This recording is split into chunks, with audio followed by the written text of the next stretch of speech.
Você confere agora junto comigo aqui no telão a imagem de Daniel Vorcaro, que sob a custódia das autoridades teve que raspar bigode, barba, o cabelo e tudo mais. Esse, aliás, é um procedimento padrão para quem entra no sistema penitenciário. O dono do Master chegou ao presídio de segurança máxima em Brasília na tarde de hoje, seguindo determinação do ministro André Mendonça, do STF. Na capital federal, o banqueiro ficará preso em uma cela de 6 metros quadrados. O dono do Banco Master deixou a penitenciária de Poti, no interior paulista, em direção a São José dos Campos. Lá, sob forte escolta, algemado e conduzido por um agente da Polícia Penal, Daniel Vorcaro embarcou por volta de 1 da tarde em um avião da Polícia Federal. A chegada a Brasília foi às 13h30. Ele seguiu para procedimentos no IML antes de ser levado para o presídio de segurança máxima. Depois que foi preso na quarta-feira, o banqueiro passou por procedimentos padrão de inclusão no sistema carcerário. Nas primeiras fotos feitas pelos agentes penais, ele aparece com o cabelo penteado para trás. Em novas imagens, já feitas em Poti, Vorcaro está com o cabelo raspado, após os procedimentos de higiene pelos quais todos os presos precisam passar. Na decisão que determinou a transferência do banqueiro, o ministro André Mendonça, do STF, afirmou que a medida é justificada pelo risco à segurança pública e à própria integridade do investigado. Segundo o relator, a capacidade de articulação e de influência de Daniel Vorcaro poderia interferir na investigação, o que exige custódia em um presídio federal de segurança máxima com monitoramento mais rigoroso. A Penitenciária Federal de Brasília é um dos 5 presídios federais de segurança máxima do país. A unidade da capital federal é cercada por uma muralha e por 4 torres de monitoramento, que funcionam 24 horas com imagens em tempo real. O local abriga cerca de quase 200 celas individuais de 6 metros quadrados, e é em uma delas que Vorcaro ficará. As celas do Presídio de Segurança Máxima são simples e alocam apenas um preso. Não há tomadas nem comunicação externa. O espaço em que Vorcaro ficará preso conta com uma cama, uma pia, um sanitário e um chuveiro, além de uma mesa e de um assento. Estão à disposição itens como desodorante, prato, copo, sabonete, giz de cera e livros, como a Bíblia e Ainda Estou Aqui, de Marcelo Rubens Paiva. Cada deslocamento de Vorcaro só será feito com algemas e acompanhado por pelo menos 2 agentes.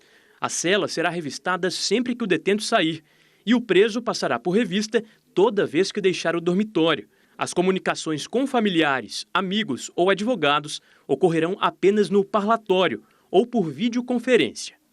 E a gente segue falando sobre a transferência de Daniel Vorcaro com o cientista político Bruno Garchagen, que é comentarista do SBT News, está sempre conosco aqui no SBT Brasil, a quem eu agradeço pela presença mais uma vez. Bruno, deixa eu te fazer uma pergunta. Um banqueiro que teve sempre uma vida de muito luxo, extravagante, viajava em jatinhos particulares, com muitas festas e tudo mais, com tantas regalias, será que agora preso em uma cela de 6 metros quadrados, como nós mostramos aqui na reportagem, ele ficará numa condição mais vulnerável? E será que é aguardada realmente uma eventual delação premiada por parte dele? Conta pra gente. Uma boa noite, meu amigo. Boa noite, César. Boa noite para a nossa audiência. É sempre um prazer estar aqui no SBT Brasil. De fato, isso pesa muito a favor dessa delação, César. E tem alguns pontos específicos que ajudam a explicar todo esse contexto, né? O primeiro, há uma mudança brutal de ambiente, de acordo com aquilo que era o ambiente de luxo vivido pelo Daniel Vorcaro. Ao sair desse ambiente de luxo e ir agora para uma cela de 6 metros quadrados, a prisão costuma produzir um efeito psicológico muito forte. Isso tem toda uma literatura, psicologia comportamental e também pela criminologia. Agora, é preciso entender que a bolha psicológica de poder na qual o Daniel Vorcaro viveu durante muitos anos, né, com jatinhos, hotéis de luxo e todo o resto, fez com que o Daniel Vorcaro tivesse essa ilusão de vulnerabilidade, ou seja, ele passou a acreditar, muitas vezes de forma até inconsciente, que as regras existiam para todas as outras pessoas e não para ele. O dinheiro para o Daniel Vorcaro era algo instrumental, né? Era para manter essa ordem no mundo dele. Agora, quando tem o choque da prisão, César, essa prisão, essa vivência na prisão, essa experiência de prisão, destrói toda essa arquitetura psicológica em poucas horas. Aí você tem um contraste entre o luxo do passado recente e essa cela de 6 metros quadrados. Aí vai passar pelas fases, né, psicológicas de todo mundo que é preso. A primeira fase de negação, depois de ansiedade estratégica, depois do cálculo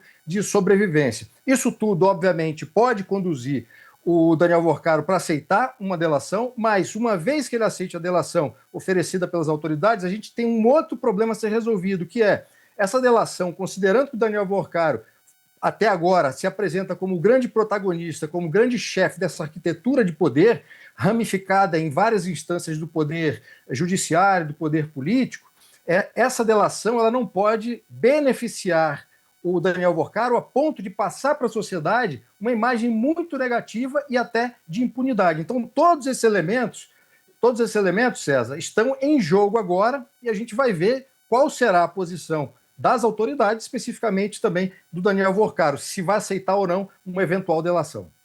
Ô Garchagen, para você estar falando assim, essa delação ela é oferecida por parte das autoridades ou ele ou o advogado dele é que se oferece para fazer essa delação, só para a gente entender um pouco melhor?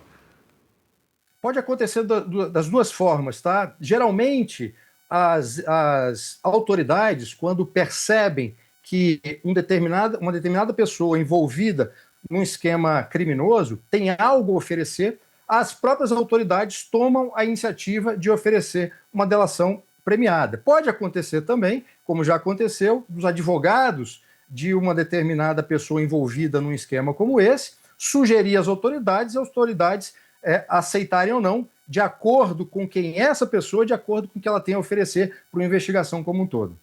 Vamos continuar aguardando as cenas dos próximos capítulos. Bruno Garchagen, muitíssimo obrigado pela sua participação mais uma vez conosco aqui no SBT Brasil. Uma ótima noite para você.